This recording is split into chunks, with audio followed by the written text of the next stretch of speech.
তানজিদ তামিম আর সৌম্য সরকার নাকি সাইফ হাসান আর তামিম নিউজিল্যান্ডের বিপক্ষে প্রথম ম্যাচের আগে এবার ওপেনিং পজিশন নিয়ে মধুর সমস্যায় পড়েছে টাইগার টিম ম্যানেজমেন্ট। একসাথে তিনজনই আছেন দারুণ ফর্মে, তাই কাকে রেখে কোন দুজনকে একাদশে নেবে সেটাই যেন সবচেয়ে বড় প্রশ্ন কোচ ফিল সিমন্সের কাছে। টাইগার ওপেনিং জুটি নিয়ে এমন মধুর সমস্যা এবং কোন দুজন সুযোগ পেতে পারে শেষ পর্যন্ত, বিস্তারিত রিপোর্ট। পাকিস্তানের বিপক্ষে 2-1 ব্যবধানে সিরিজ জিতে র্যাঙ্কিংয়ে এক ধাপ এগিয়ে ছিল বাংলাদেশ ক্রিকেট দল।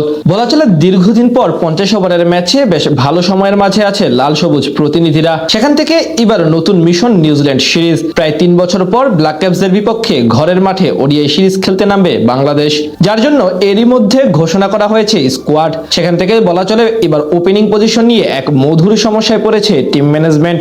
স্কোয়াডে থাকা 3 ওপেনারের মধ্যে সবাই আছেন ফর্মে, সেখান থেকে কাকে রেখে কোন দুজনকে খেলাবে প্রথম ম্যাচের একাদশে সেটাই যেন এক বড় প্রশ্ন টিম ম্যানেজমেন্টের জন্য।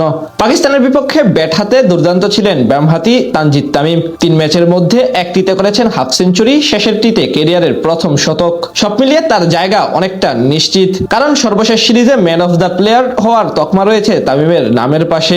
এদিকে ব্যাট হাতে পাকিস্তানের বিপক্ষে সিরিজে 3 ম্যাচে ব্যর্থ হলেও অফর্ম কাটিয়ে আবারও রানের মাঝে ফেরার ইঙ্গিত পাওয়া গেছে ডানহাতি সাইফ হাসানের কাছ থেকে।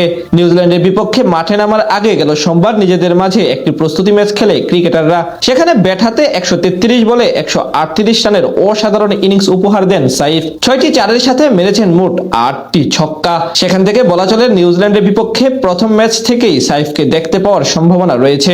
অন্যদিকে গেল বছর ঘরের মাঠে শেষ সিরিজে ওয়েস্ট ইন্ডিজের বিপক্ষে সর্বোচ্চ রানের মালিক ছিলেন সৌম্য সরকার। গেল 2 বছর এই ফরম্যাটে দেশের অন্যতম সফল ব্যাটার ধরা হয় তাকে, তবুও পাকিস্তানের বিপক্ষে একটি ম্যাচেও একাদশে ছিলেন না তিনি, যা নিয়ে বেশ জোরে সোরে আলোচনা হয়। সেখান থেকে এই সিরিজে প্রথম ম্যাচ থেকে সৌম্য সরকারকে বিবেচনা করতে পারে টিম ম্যানেজমেন্ট। তার উপর প্রস্তুতি ম্যাচে অর্ধশতক করেছেন এই বামহাতি ওপেনার। সব মিলিয়ে এই মুহূর্তে কোচ ফিল সিমন্সকে একাদশ নির্বাচনে এক প্রকার চ্যালেঞ্জ ফেস করতে হবে।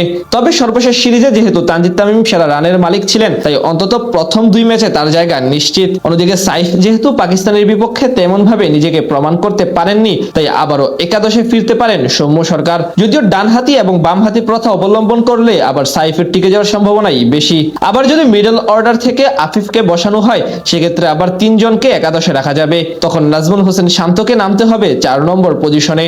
কিন্তু সেই ঝুঁকি নিবে কিনা টিম ম্যানেজমেন্ট, সেটাও এক প্রকার বড় প্রশ্ন।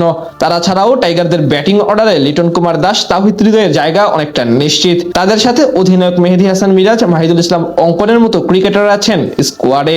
আগামী 17 তারিখ শুরু হবে 2 দলের ওয়ানডে সিরিজ। প্রথম 2টি ওয়ানডে অনুষ্ঠিত হবে মিরপুর শেরেবাংলা ক্রিকেট স্টেডিয়ামে।